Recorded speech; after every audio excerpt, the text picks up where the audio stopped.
Hello hi. ഒരു മുത്തശ്ശി കഥ പോലെ നമ്മെ ഭ്രമിപ്പിക്കുന്ന പൗലോ കൊയ്ലോയുടെ ദ ആൽക്കമിസ്റ്റ് എന്ന നോവലിന്റെ അന്തസത്ത ശുഭപ്രതീക്ഷയാണ്.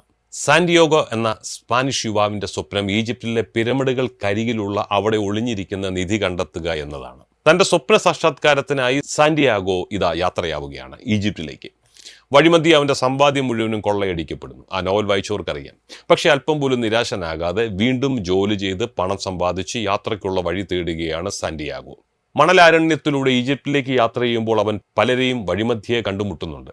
പലതരത്തിലുള്ള അനുഭവങ്ങളും അവന് ലഭിക്കുന്നു. ഇടയ്ക്ക് യഥാർത്ഥ ആൽക്കമിസ്റ്റിനെ വരെ അവൻ ആ യാത്രയിൽ കണ്ടുമുട്ടുന്നുണ്ട്.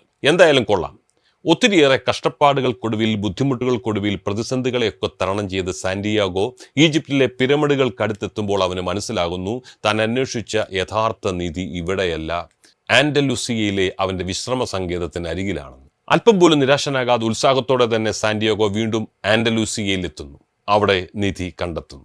വാസ്തവത്തിൽ സാന്റിയാഗോ കണ്ടെത്തുന്ന നിധി അവന് കിട്ടിയ രത്നങ്ങളുടെയോ സ്വർണത്തിന്റെയോ ഒന്നും ശേഖരമായിരുന്നില്ല. മറിച്ച് സ്വപ്ന സാക്ഷാത്കാരത്തിന് വേണ്ടി സാന്റിയാഗോ നടത്തിയ യാത്രയിൽ അവന് ലഭിച്ച അനുഭവങ്ങൾ, അവൻ കണ്ടെത്തിയ ആളുകൾ, അല്ലെങ്കിൽ അവന് ലഭിച്ച നൂതനമായ ചിന്താധാരകൾ ഇതൊക്കെയായിരുന്നു. പ്രിയപ്പെട്ടവരെ, ജീവിതത്തിൽ തൻ്റെ സ്വപ്നങ്ങളെ താലോലിക്കുന്നവരാണ് നമ്മളൊക്കെ. പക്ഷേ പലപ്പോഴും സ്വപ്നങ്ങൾ സാക്ഷാത്കരിക്കാൻ വേണ്ടി ശ്രമം നടത്തുന്നതിന് മുൻപേ തന്നെ നമ്മുടെ മനസ്സിലേക്കൊരു ഭയം എത്തും. ഇതൊന്നും നടക്കാൻ പോകുന്നില്ല, എത്ര ശ്രമിച്ചാൽ ഇത് ലഭിക്കാൻ പോകുന്നില്ല, നടക്കത്തില്ലെന്നേ. ഈ ഒരു ഭയമാണ് പലപ്പോഴും ശ്രമത്തിൽ നിന്ന് പോലും നമ്മെ പിന്തിരിപ്പിക്കുന്നത്. അത്തരം ഭയമല്ല നമുക്ക് വേണ്ടത്. മറിച്ച് ഏത് പ്രതിസന്ധിയും തരണം ചെയ്ത് കഠിനമായി പരിശ്രമത്തിനൊടുവിൽ എനിക്കെൻ്റെ സ്വപ്നം നേടിയെടുക്കാൻ സാധിക്കുമെന്ന ഒരു സന്ദേശമാണ് നമ്മുടെ ജീവിതം കൊണ്ട് ചുറ്റുമുള്ളവരിലേക്ക് പകരേണ്ടത്. Have a nice day.